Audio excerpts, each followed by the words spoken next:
Well, commuters are finding themselves paying more to use the roads this week. In addition to record fuel prices, new toll tariff fees for this year have come into effect. It's now 5% more expensive to travel on major routes. And with the latest increases, the SA National Roads Agency will be able to claim 17 billion rand from motorists over the next 3 years. But have you ever asked yourself what we actually pay for? Well, to help us answer that question and more, Louw Kannemeyer joins us now via Zoom. He's an engineering executive at Sanral. Thank you so much for joining us, Mr. Kannemeyer. Tell me, I presumed that tolls were to be used for the maintenance of roads. Hi, morning Annika, and thanks for the opportunity. Yeah, I think what's important to understand is that tolls are really dedicated to maintenance of toll roads. So it's not roads in general, it is the roads that have been declared as toll roads. So the revenue we collect on the tolls is directly related to maintaining our toll roads in the country. We cannot use that revenue, for example, to maintain a non-toll road. Mr. Kannemeyer, our toll roads, what kind of shape are they in generally? We know that many of our smaller roads and even highways are not in great shape in certain provinces. But from a toll road perspective, how are we doing? I think in general, if one look at the Sanral portfolio, in general, our toll roads are in a good to a very good condition if you travel countrywide.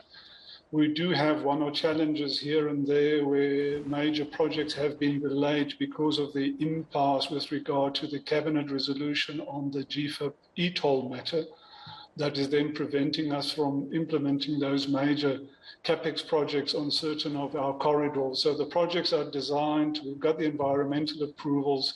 It is really just getting the clarity on the future of e-tolls, which at this stage is impacting our whole toll portfolio in the country as we speak. While Gauteng motorists wait for an official decision from the government about e-tolls, what's your perspective on the matter? It's been such a long debate. Yeah, I think, as we're all aware, the matter is at a cabinet level. So from our side, at a Sanral level, we've provided all the technical inputs requested from us. And we also, as the public now, await the cabinet resolution on the way forward with regard to e-tolls. As far as you know, do people actually pay their e-tolls? I know that there was at one point where people were just refusing to pay.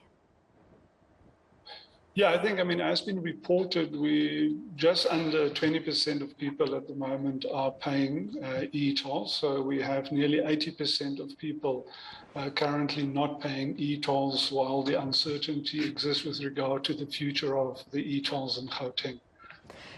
Why the big jump in toll road fees?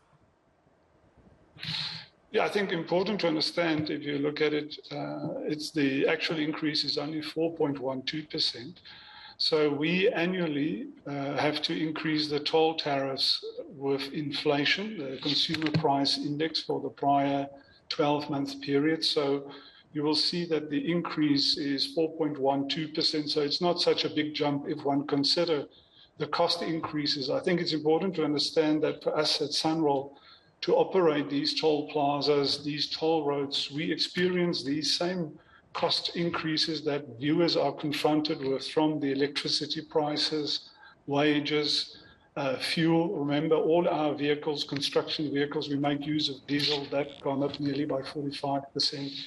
The bitumen that we use, which is the residue that remains when you refine crude oil, that has gone up by nearly 58% over the last year. So those cost pressures that we experience, we are only allowed to cover through an annual CPI adjustment on the 1st of March every year.